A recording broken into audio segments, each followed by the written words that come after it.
Marco Casamento, allenatore dell'Under 23 del CUS, già la risata dice tutto, è stata una partita senza senso. Sì, la voce dice tutto. È stata una partita onestamente bellissima.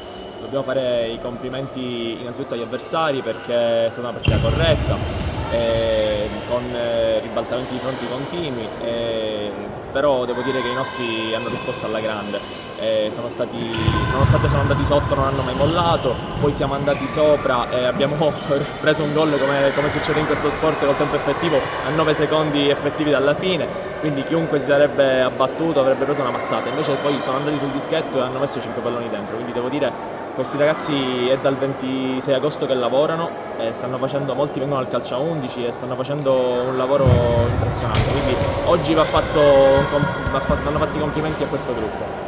Ecco, parliamo un po' di questo gruppo, questo nuovo progetto dell'Under 23, tra l'altro la Coppa della Divisione è una bellissima vetrina. Sì, è una bella vetrina, ci sono 4 ragazzi che sono in pianta stabile in prima squadra, oggi ne abbiamo scelti 8, però in realtà c'erano anche altri ragazzi dell'Under 19 che sono rimasti fuori che meritavano di essere in campo.